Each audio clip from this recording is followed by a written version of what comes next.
Well, good evening, everybody, and it's a real pleasure to welcome you this evening to our first EAU Policy Office webinar, and it's on urologists as policy advocates. We're really looking forward to taking you through a programme of what advocacy means, giving you some tips and tricks from our own policy office experience, and also hearing from Anusha, an expert from outside the EAU and a real expert in her field.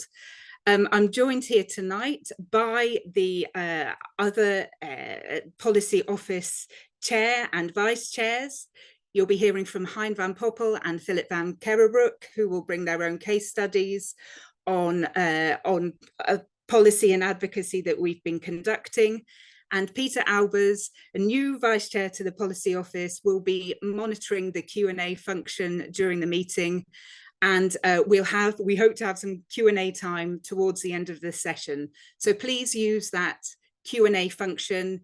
Do make your comments and questions there, and Peter will be monitoring that throughout the webinar. Without further ado, I'm going to start my presentation, which is really going to talk you through the basics of what we mean by advocacy and give you a basic conceptual framework for advocacy. So I think before we start with anything, it's really important to give you a definition of advocacy. Advocacy sounds like a very, very dense legal term.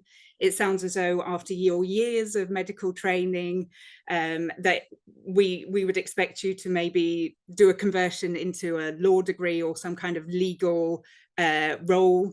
That is not at all the case. In fact, we really like the definition that the World Health Organization uses when it defines advocacy for health.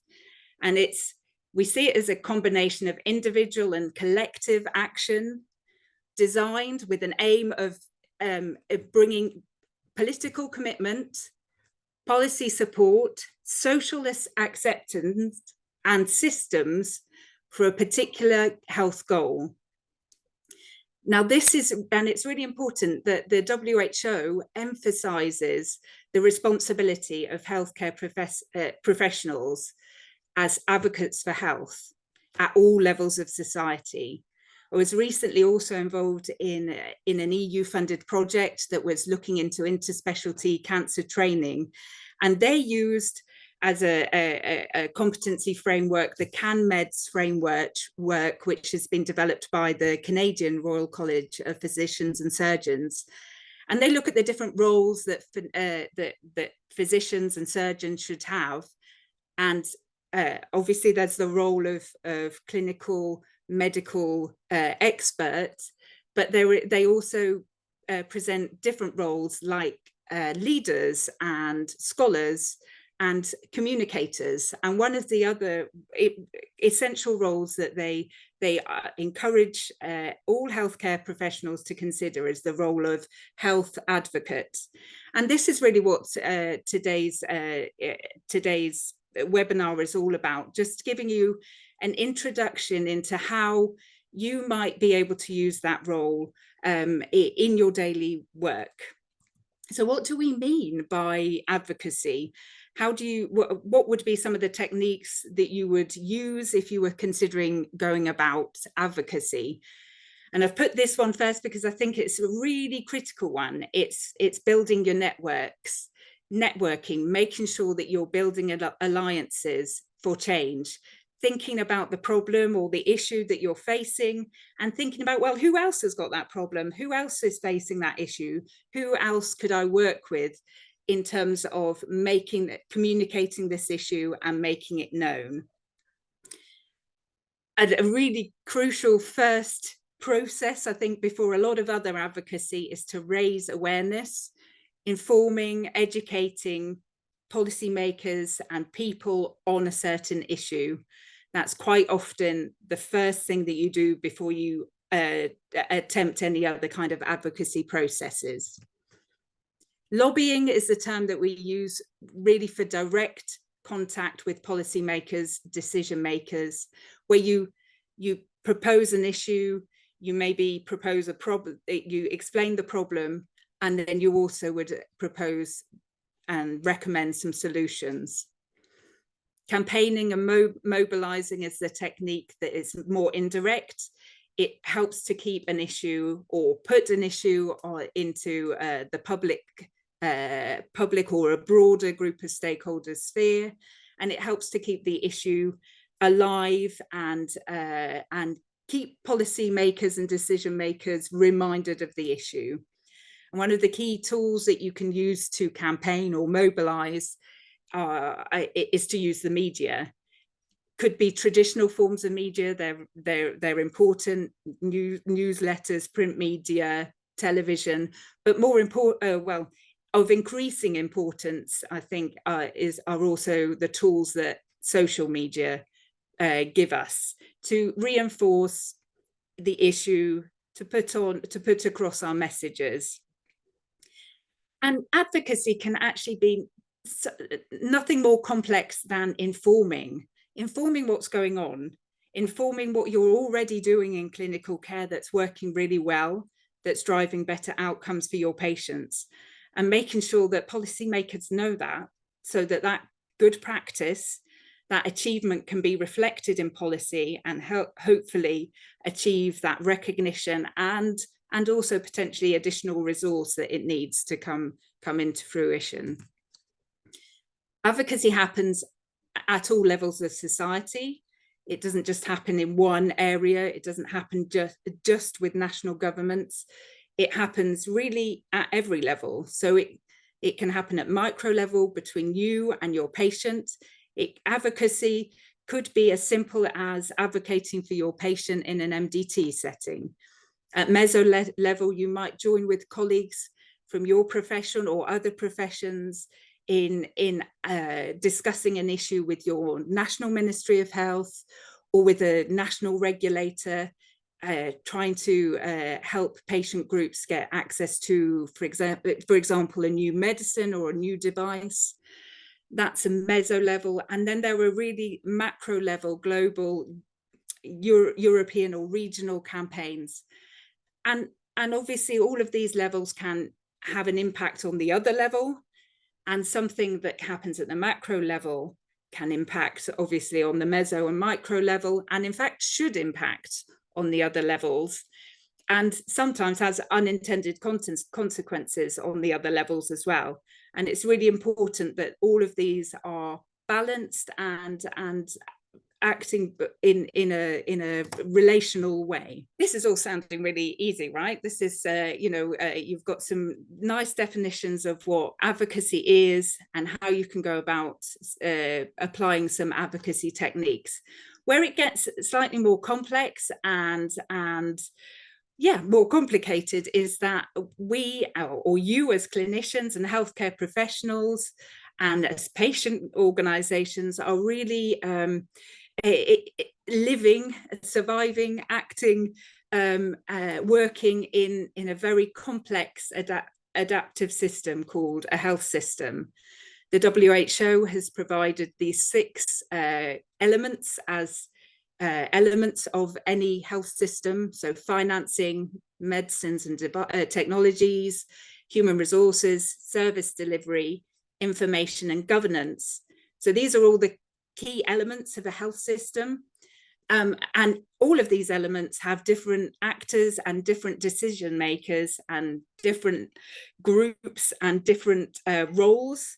Sometimes, all of these elements have a very relational role with the other elements. So something that happens in one element will have a really non-linear, complex impact on other elements of the system. So when you're proposing something that would have an impact on urological workforce or urological care delivery, you need to be aware of all these different parts of the different elements of the system, that you have different stakeholders, different decision makers in different parts of the system, but that also brings real opportunity for a really integrated and common approach. It brings that opportunities to join forces with perhaps maybe some not so usual suspects.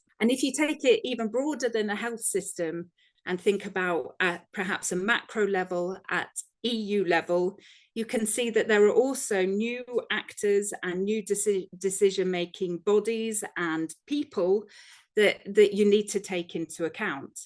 So at EU level, at European level, there are 3 key decision-making bodies: the European Commission, the Council of the EU, and the European Parliament. The European Commission usually proposes legislation and policies, but the Parliament and the Council of the EU then co-decide, have a joint role in the decisions around those policies and that legislation. And that means that the Council of the EU is made up of representatives from each member state. So your national ministries of health, for example, will be present at the council meetings on anything that's decided on health. So there are opportunities for you as actors within your own national societies, within your own national settings, to have a say, but also through organisations like the EAU, umbrella European organisations, to have a policy view directly targeted at the European Commission, European politicians, and also other member states. Why would urologists, why would healthcare professionals want to engage with advocacy? I think this is a really important question to consider. And I think it helps us to be more reactive and more to understand our position in this very complex health system, and within the broader society. We're able to represent the needs and desires of our patients and of our field, but also to be more proactive rather than reactive, to think about how we can be more preventative. We can know the limits of our own capacity to bring the changes that really our patients desire and would like from us, and realise that we're part of a broader puzzle, a broader jigsaw puzzle that brings and involves different actors and different decision makers. And we can really be part of that discussion around new models of care and new relationships between patients, healthcare professionals, and society in general, that can really bring better models of care. So new clinical practice, better outcomes for patients. Therefore, promoting our profession and also driving better care. What can you bring? What is it that urologists and healthcare professionals, urology nurses, bring to the field, to policy and to decision makers? You have a really critical role because you know the reality on the ground. You know the impact of policy on patients' lives. You know when there are good policies and bad policies. You know when there are the impact of resourcing challenges. You also are conducting research and science that offers alternative approaches that policymakers need to be aware of. You can also really help policymakers to make, when they have to make those trade-offs, to make decisions that are of benefit to health, that will see better health outcomes for their citizens and for society in general. And it will help us to enable our own settings and the lives of patients, their caregivers and their loved ones, and help them also to transform their own situations. It means that we can work in partnership with a lot of people and a lot of organizations that have common issues, but also that sometimes we can work in opposition and stand up when things are when we don't believe that a policy is right or that an approach is right. We can also recognize that and try and work together to find solutions. This is just an introduction tonight, so it's really difficult to talk you through a real how to become experts, advocacy experts. That's not what we intended tonight, but to give you a flavour of how potentially, if you have an issue or a problem that you feel is appropriate to raise with policymakers, decision makers within your health system, perhaps at a national level, I would encourage you to do that. And I would encourage you to consider using this advocacy cycle as a way of starting to think about that. So once you've identified an issue, you need to potentially look for other partners who might have that same issue, or who might want to support you in that issue. Gather together your research and your analysis and your data, realize that where there are gaps, and maybe that those gaps become part of your advocacy calls. When you've got your evidence together, then you're going to go to strategy development, and I'm going to focus in on that in my final slide. And then you're going to implement some of those advocacy techniques that we've talked about. You might organize a networking event, or a roundtable meeting where you get some stakeholders together. You might produce a policy paper with some recommendations on it, and something that is clearly highlighting the issue. But to implement that, you will need a resource, and it's really good to remember that it doesn't need to be hundreds of thousands of euros, and it might be that resource might be a lot of volunteer time, or your time as busy healthcare professionals with jobs, potentially research, and lives and families. So it's really important to remember to monitor and evaluate your progress. Is this getting you where you wanted to get to, and how do you need to think about adapting your strategy? And it also, if you can build in some monitoring and evaluation, it also means that you can celebrate your successes, and you should celebrate those, because you'll need those because policy and advocacy can be quite a long time commitment. So I'm going to focus in on that strategy development, because I think it's a really important phase. Make sure that you develop some SMART goals. SMART is specific, measurable, achievable, relevant, and time bound. That achievable is really important. Don't go big. Don't go for big, massive, macro level change. Start working up from something that can be, really possible and achievable as your first goal. And a first stage that is really, really, really important is to map the actors who have the same issue as you, who might be directly impacted by this. Work together with your patients, with caregivers, and with other professionals. And that will give you a greater depth and a greater quality of evidence that you then put forward to policymakers. Know your target groups. In that very complex health system, perhaps at EU level as well, you need to know who really is going to be able to make the decision that you want them to make. And there might be multiple policy actors that will make part of that decision. But it's really good to be aware of who has perhaps more power than some other policy actors and some other decision makers in that map that you draw up. It's quite often those that have the most resource that have the most power over decisions. So it's really good to be mindful of that when you're thinking about who you're going to concentrate your advocacy on. When I first came into advocacy, somebody gave me a great tip. In the UK, we have a television program called The Dragon's Den, where entrepreneurs have 3 minutes to pitch their idea and to see if they get investors. And actually, for a policy campaign, somebody told me, and I think it's been great advice, make your pitch of 3 minutes. And if you can't do it in 3 minutes, then get it down to 3 minutes, because that's basically what you have to convince people in the policy sphere that you have an issue, that they can do something, and that they want to do something about it. Build coalitions. It is always better to be several organizations, a group, working together, particularly with patient organisations, to be able to make your case.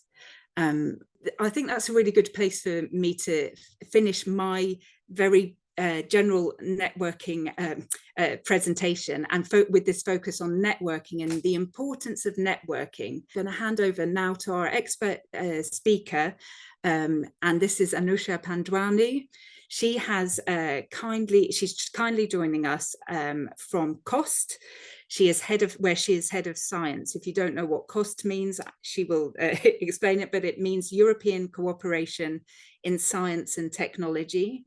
And she's really going to talk us through that power of networks in science and how they can not only improve scientific research and the quality of research, but also how they can be used as drivers to inform evidence-based policy making.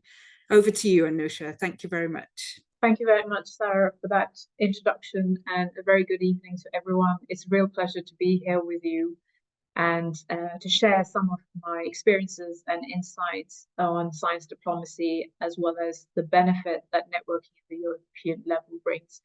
Of course, this is quite a broad topic, but as Sarah mentioned, this is just an introduction. So my aim would be to try and give you a flavor of these two things to begin with, and then I'm sure there'll be opportunities in the future to dive into the details. As Sarah said, I'm Dr. Anusha Pandwani, and I'm the head of science at European Cooperation in Science and Technology. So COST is European Cooperation in Science and Technology, and we've been around for more than 50 years. It's an intergovernmental body that funds research networks, and it's entirely open, bottom-up, excellence-driven and inclusive. And we believe that it is through an interdisciplinary approach and networking at a very, very wide geographical level, well, not just geographic, but also expertise and expert level, that a number of solutions can be found to address scientific, societal, and technological challenges. So one area that COST has focused on for a while is science diplomacy, and here it is understood as a role for science in informing and facilitating global policy and international relations.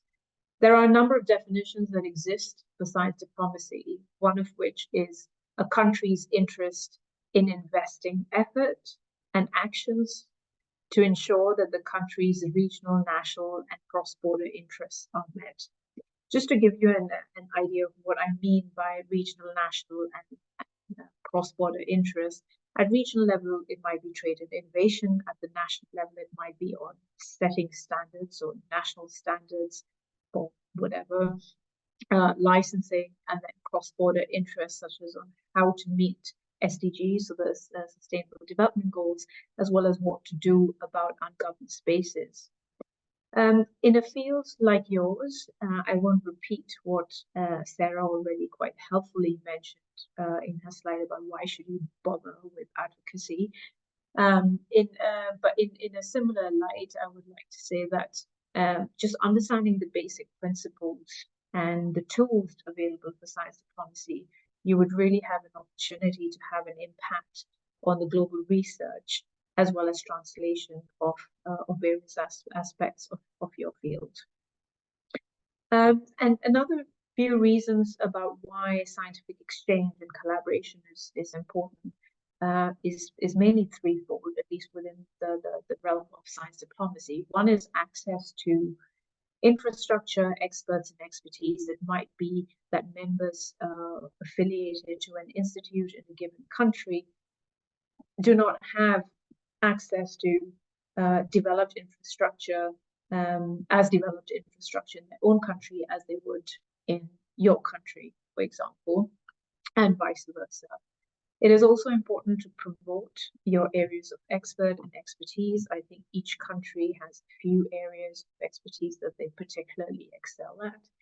And last but not least is influence. And by influence, I mean at all levels. Sarah mentioned policy. There's also legislation.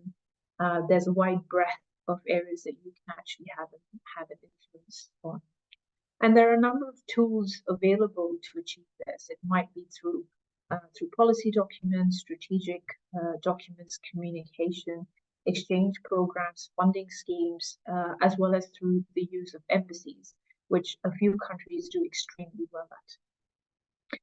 Just a few examples of science diplomacy at cost. So one is on the European non-territorial autonomy network, and this focuses on the arrangements that reduce interethnic tensions.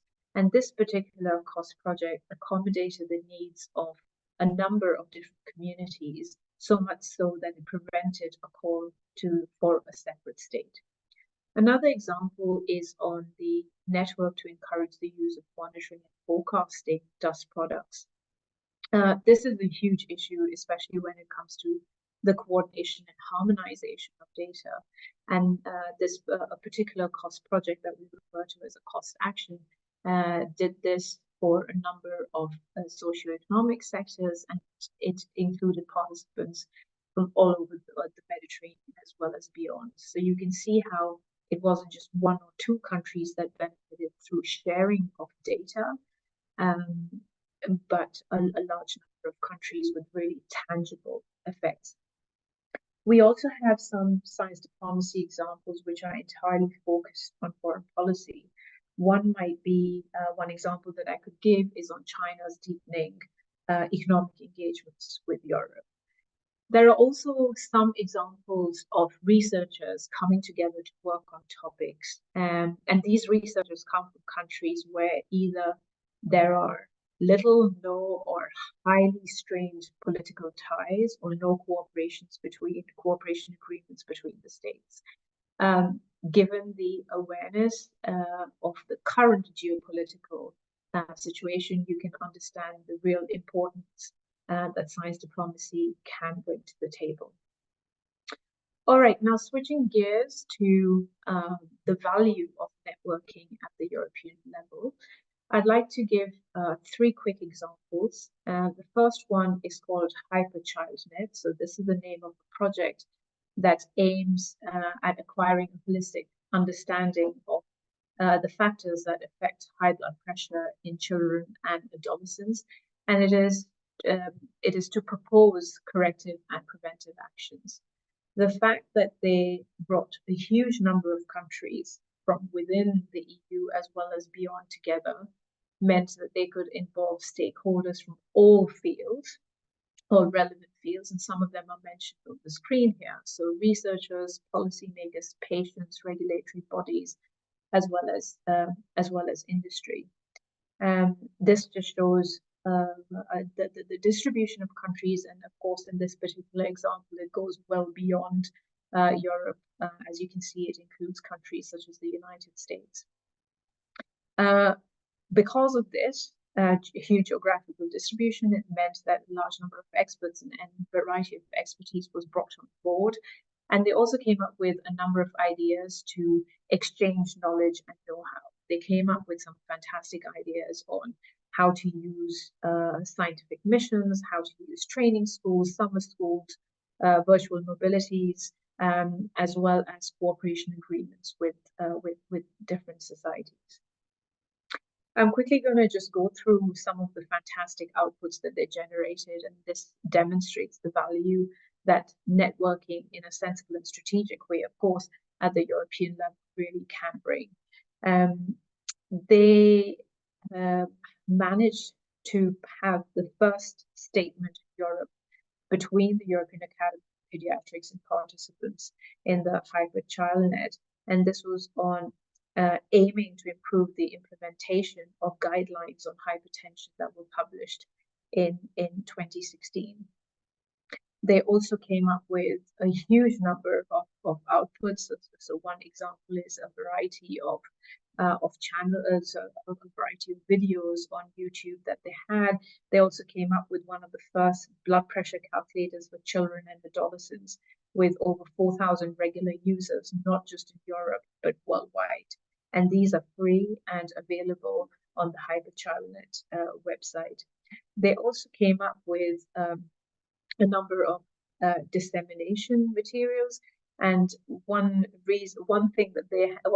extra step that they of course had to take was translation in different languages, because the benefit had to be realized, not just in one country, but multiple countries. So they came up with fact sheets for parents. They also came up with courses, new training courses, which were used by healthcare professionals, researchers, as well as members of industry. There were a number of lessons learned that were widely shared to members of the community beyond the action. They also had an ebook for professionals and a storybook for kids to ensure that the awareness of hypertension starts earlier on. And this again was translated into 4 languages. Because of the impact that they achieved through this networking at the European level, they successfully applied for and won a Horizon Europe grant, which kicked off last year in May. So they hopefully through this example have really demonstrated of tangible impact and benefit that patients do experience through this valuable networking. The next example I'd like to highlight is of another cost action on rare gynecological cancers, and I feel that actions, so cost is quite unique in niche areas of research, such as on rare or orphan diseases, because of the nature and tools that we do offer for networking in order to draw together a multitude of disciplines. So in short, this particular action is called GynoCare, which its aim was quite ambitious, to be honest, but it wanted to bring together key stakeholders covering a wide variety of domains to bridge the gap from the concept stage to the cure stage. And this is, of course, very, very broad. But they successfully established this platform to carry out research on rare gynecological cancers. They had a profound impact on, maybe I should cover this first. They managed to advance the state of art in rare gynecological cancers. They made significant steps in the field of diagnosis, as well as biobanking and generating databases. They did some significant work and had profound impact on capacity building across various countries. And this was not just limited to diagnostic tools, but also a significant amount of knowledge exchange across different countries in Europe and beyond. And I think a pivotal achievement was the harmonization of legal and ethical standards, which, as you know, in a number of medical fields of research can be quite painful, as well as a deterrent for exchanging data and learnings as well. They also played an instrumental role in laying the groundwork for personalized precision medicine. All right, to wrap, I would just like to give one very, very quick example of a cost action on African swine fever virus. This is a viral disease that has a significant impact on mainly affecting pigs and wild boars, but as you can imagine, there's a huge impact on trade, which can be quite debilitating for economies that are especially reliant on pork, whether for meat or for the generation of medicinal products. This cost action understood right from the beginning that involving policymakers as well as being involved in policy conversations right at the beginning would be instrumental to their success. They also knew right at the start that having a policy impact was a real potential outcome of their project. So it was no surprise that because of their very timely and enthusiastic and informative engagement, their findings were taken into account for the EU legislation on prevention of transmission of African swine fever. So with that, I'd like to thank you for your attention. Thanks again for the invite. It's been a real whistle stop, but I'll be sticking around later in case there are any questions. Thank you very much. So good evening, everybody. I'm so happy to see more than 230 people attending here. Good evening to everybody. Some might know me. I'm Hein van Poppen. I'm a urologist based in Leuven. And you see that a couple of years ago, I was a uroncologist. This is an unclamped partial nephrectomy, as you can see. And the question is, why did I actually move from Leuven to Brussels and to go and sit on this chair instead of doing surgery? Well, the difference is not that big because I took care of patients since 1983, so almost for 40 years. And what I'm doing today is still taking care of patients, not of individuals, but of the urological population that we all see every day. Now, let me take you just through my personal story. Within the EAU, I started in the early 90s being a faculty of the European School of Urology. I was director of the school. But importantly was in 2012 when I became Adjunct Secretary General for Education.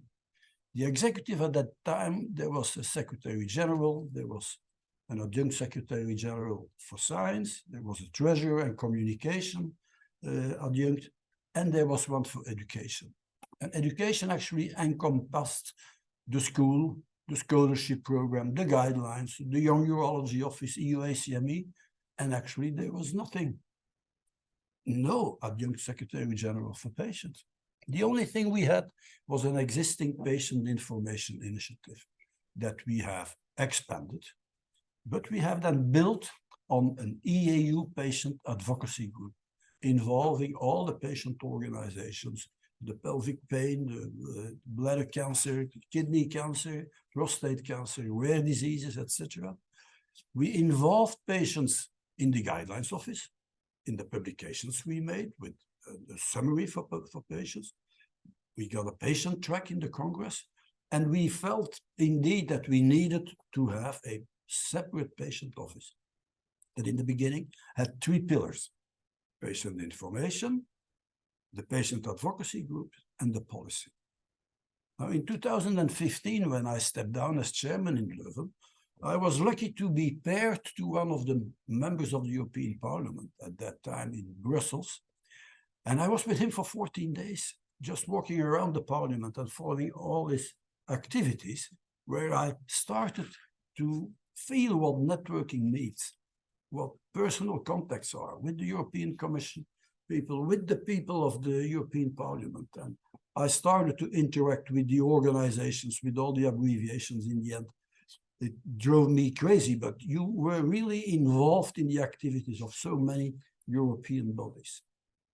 And then a couple of years later, Ursula von der Leyen came with the Beat Cancer Plan, together with Commissioner Stella Kyriakides. And this is where we felt that this policy office should be a separate entity from the patient office. And although we were working very much together, policy and patient office, we had a separate office, as you have seen, together now today with Philip van Kerrebroek, Peter Albers, and obviously Sarah Collum, the manager of the office, who was a former NHS Europe employee that was happy to work with us after Brexit.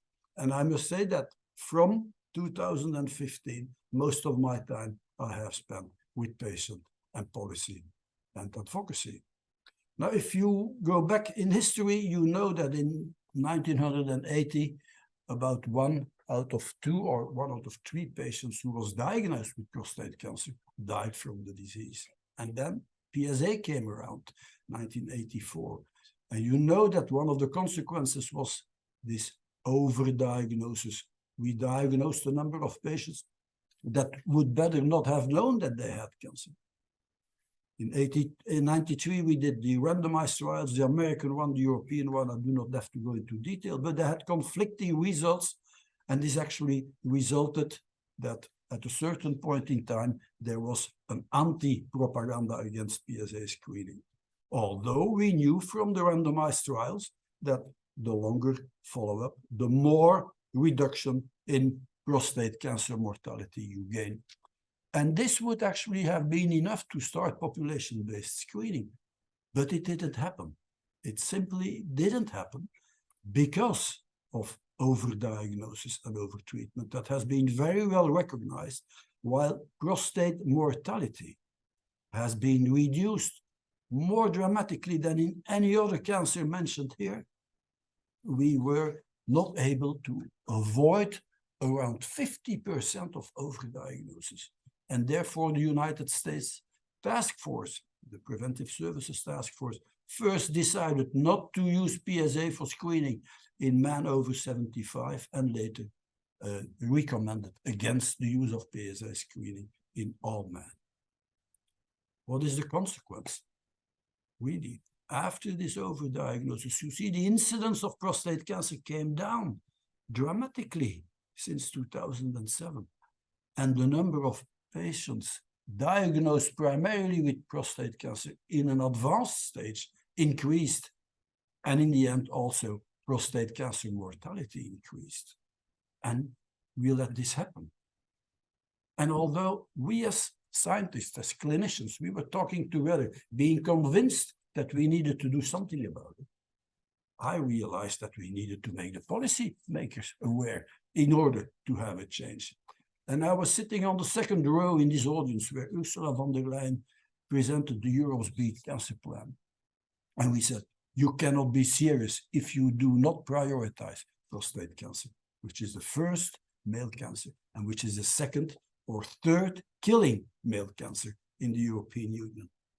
And okay, they said, okay, but you need to prepare a novel way of early detection that avoids overdiagnosis and overtreatment and that stops the opportunistic screening that is ongoing everywhere, that is so costly and that does not avoid overdiagnosis and overtreatment. And we started to write recommendations for the EU Cancer Plan on how we try to solve that.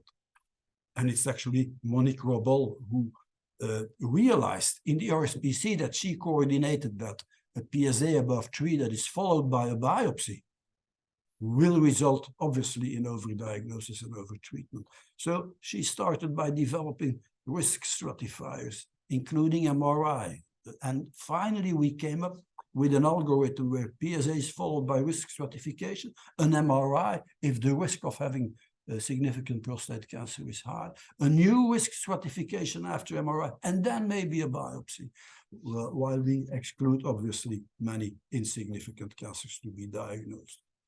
And this we have published. We have published this together with people from the European Commission, like for instance, Tit Albrecht from the Joint Action Against Cancer, with Partha Basu from the WHO.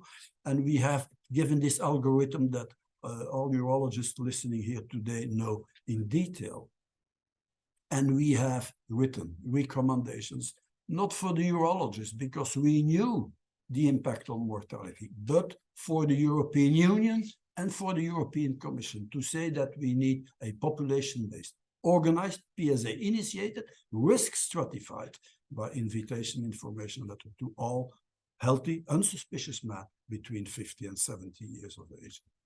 And we went to the Parliament with other stakeholders, with our Secretary General, with our guidelines people, with Monique Robol, obviously the mother of prostate cancer screening in Europe, with the help of organizations, the EuropaWomo, the Movember, we had the European Prostate Awareness Day in the European Parliament, we had sessions in the European Parliament, talked to Stella Kyriakides. And finally, this resulted in the fact that the European Commission ordered a scientific advisory mechanism to tell them what is now to do with prostate cancer screening. Is this something good, something bad? And finally, we were able to make them decide that there is evidence of the benefits of organized screening if we look at the correct age limits and when we use MRI. And this is actually what the SAPIA, the Scientific Advice for Policy by European Academies, has advised to the Commission. Now we are not there yet. The Commission advises to the Council to rewrite the recommendations that were dating back from 2000 and 2003, more than 20 years ago now, which included colorectal, cervix, and breast. And they recommended to start screening for prostate cancer at the same time. There was a lot of discussion, and you can understand why this discussion rose in the European Union, because if the main mortality rates are listed here, you see that there is countries like Italy and Spain and Malta where it's much lower than the average, while on the other hand in the Baltic states and in Scandinavia it's much higher. So the motivation to initiate this population-based screening was not the same everywhere, and there were countries that were very much opposed to the introduction of it. Now, the Council needed to come with a common statement, and the common statement was that we do not start population-based screening tomorrow, but every single member state has to do a stepwise approach, including pilot studies, further research, in order to see whether it's feasible and effective to introduce prostate cancer screening programs. And this is the final recommendation that the Council at that moment has made. So let's just summarize. In 2018, there was the Europe's Beat Cancer Plan. 2021, we recommended on how to do it. We got the support from the SAPIA. We get the support from the Commission, and in the end, the Council incited the EU for Health to propose calls for innovative approaches in prostate cancer screening, also, you know, for lung and for gastric screening. And this is where the PRAISE-U project has been applied for by the EAU, and that we are coordinating today. So you have seen the stepwise project, the advocacy, involving the stakeholders, and finally getting to the Commission, from the Commission to the Council, to the politicians, and we have obtained something. There is a change now, because the PRAISE-U is just a 3-year program. The Commission does not want us to show that prostate cancer screening reduces mortality. They want to show it that it is feasible, that men come. The GPs are able to help men in explaining what we are doing. There's a 10 million euro funding by the EU for Health. It's a 3-year program. In 2026, we will have to report back to the European Commission, and then probably starting from there, the different member states will need to know what is the best way to go for prostate cancer screening in their countries. I hope that I've not been too long. I thank you for listening, and it's my pleasure now to listen to my Vice Co-Chairman, Philip van Kerrebroek, what he believes today has been the achievements on a non-onco issue, which is continence. Philip, please. Thanks for being here. It's my pleasure to speak to you on a non-oncological policy program. Indeed, a bit more than 1.5 years ago, European Association of Urology, at the request of national societies, wanted to raise a program or an action plan for a non-oncological subject, being continence health. It was felt definitely aggravated with the COVID crisis that continence health was not optimally achieved in the European Union or in Europe, and hence policy action could be essential in order to have amelioration of this aspect in the different countries of the European Union. So in the framework of the Policy Office, we established a program which we called an Urge to Act, with 3 main goals. First goal, to raise awareness around the problem or the situation of continence health. And you hear that I consciously say continence health because we wanted to use the word continence as a positive message, as it's a goal that we want to achieve, rather than to talk on incontinence. Another factor, by the way, to stimulate this program, beside the request from the national societies, was also at the request of patient organization for patients with urological cancers. For example, patients that have been treated for prostate cancer and had severe continence problems, but felt that in their country or in their situation, there was not the optimal care for their continence problems. So the first goal, raise awareness. And obviously, as a second major point, to install the need for action. And the third is a point to establish an understanding of the actions required. Because you've seen in the previous presentations that when you deal with policy, there is a theoretical concept, there is an idea, there is a message that you want to bring, there is a goal that you want to achieve, but you need to plan actions and also create understanding of the actions. For example, in my experience talking to policymakers on this Urge to Act program, an important aspect was the financial one.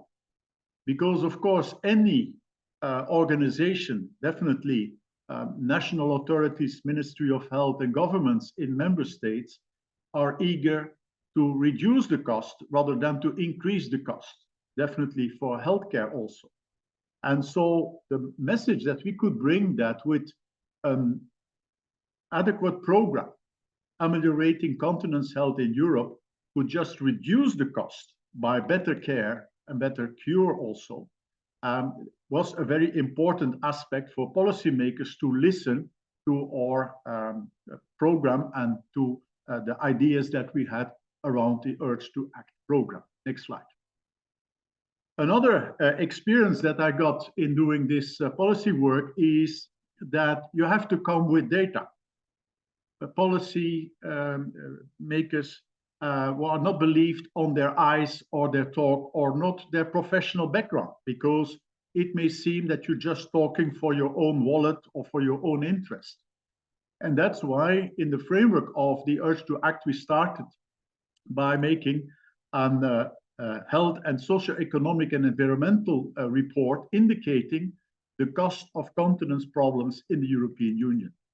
And as you can see, this report delivered quite impressive figures in terms of the cost that are caused by continence problems in the European Union, where the economic burden in the 27 new member states was calculated at 69 billion euro, which is quite impressive. And as you can see on the slides here, definitely the proportion of males and females was a bit different from one country to another, but they both contribute to significant costs. And also, we could find out in this program, in this report, that there were many ways that indeed the costs could be reduced and at the same time increase the quality of care, the quality of cure, and also increase the quality of life.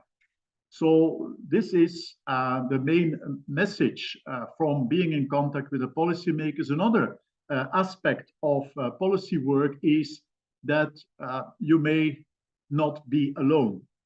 We need different stakeholders to make a stronger point, because again, when you're talking as a urologist or as an organization, as a European Association of Urology representing urologists, you make a stronger point when you can also have other organizations joining as a common effort and a common interest. And you can see here the 19, as we say, stakeholders that supported the manifesto for policy reform that has been made and presented to members of the European Parliament and different stakeholders from the different European organizations in order to come to a plan for further actions. And you can see here the different organizations, for example, the International Continence Society, but also organizations from the gynecological field, from the nursing field, and from the different organizations dealing with patients with cancers.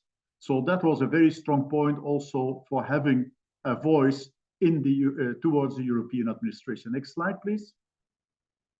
And indeed, on the 9th of November, we had a meeting where members of the European Parliament were present and where the manifesto, you can see in the slides here, where the manifesto was signed by several members of the European Parliament, by policymakers, by representatives of the national societies and all the different stakeholders, scientific organizations, patient organizations, that all supported the action plan. And so now the next step is, of course, to continue to build the networks of support with these different organizations, to have also an outreach to the national societies, and to work further within with the European authorities in order to have the implementation of this action plan. So as Hein was explaining, the same as for the cancer plan is stepwise procedure where step by step you have to come to the goal, and have also a lot of patience and a lot of time to discuss with the people, to try to convince them and have everybody in line with the same goal that we see. Thank you. Thank you very much, Philip, and thank you for all of the speakers. I am going to also hand over to Peter, who may also have some final words and lead us in the last minutes of our time together. Over to you, Peter. Yeah, very warm welcome to all of you. There were very interesting presentations of all of you, and I saw some of the questions arising. One of them I think is of interest for all, and that is referring to Anusha's talk and the cooperation of science and technology. How are the projects are selected, and are there any urology derived projects in cost? So this was one of the questions, and it also would mean for me to get a more in-depth explanation on how projects are selected for funding. Anusha. Sure, thank you very much for that question. So there's a three-stage evaluation process that all proposals that are submitted go through. These are done by independent experts and evaluators. So the first stage is that there are experts, independent individual experts. Then there's a review panel stage, and then something called a scientific committee stage. So the evaluation is very robust and very thorough. It does take a period of time. So, for example, if a call closes in September or October, the results of the evaluation are known around the end of May, early June time. The advantage of cost actions as opposed to perhaps some other European funding schemes is that it's always open. I think it's just 2 weeks in the year that the open call is closed, but of course there's a fixed time where the open call is launched and a fixed time of the year when the results of the open call become known. We have quite a high success rate, an average of about 8% success rate, and this is quite high compared to other European funding programs.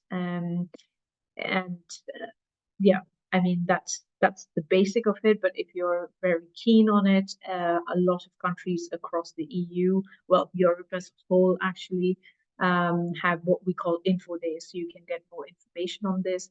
Again, my details are also on the website, so if you want to delve into more details, then do give me a shout. Thank you. Thank you so much for this explanation. And perhaps to finalize this discussion, because I think we're running out of time, there's one also for me interesting question from the audience that refers to how can we react, and this may be answered by Sarah Collin probably best, how can we react to conflicts, political conflicts that are arising nearly every week at the moment. And one of our guests was asking about this Israeli and Gaza conflict in terms of medical help and all this. Is this also covered by the policy and advocacy? And do we really have to take care of this? Is there any good answer to this question? So it's a very good question. I have to say, we as the EAU have not got a position on that specific issue within the policy office. However, I think health is a really this role as healthcare professionals, being advocates for health. Health is something that we all want to enjoy, whatever race, ethnicity, wherever we are, whatever phase of life we're in, and we know that the research demonstrates that conflict is really bad for health. So I think in one of my slides I talked about the helping policy decisions to be focused on health and better health outcomes. in some ways that we can, as healthcare professionals, make sure that those political radars are tuned towards health and well-being and the benefits that can have for us as individuals, for our families, but also for society as a whole. And I think health can be a really good starting point to make those trade-offs that need to be made by different ministers and decision makers. Yes, I think it's a difficult question to answer. And as I understand, the whole actions are not meant as firefighters against crises that arise currently nearly every week or month. I think it's about having initiated long-term projects on bigger problems of health that involve a lot of people, independent of race, religion, and all other diversities. So I think it's important to know that these actions are long-term and that we need to work together in this community.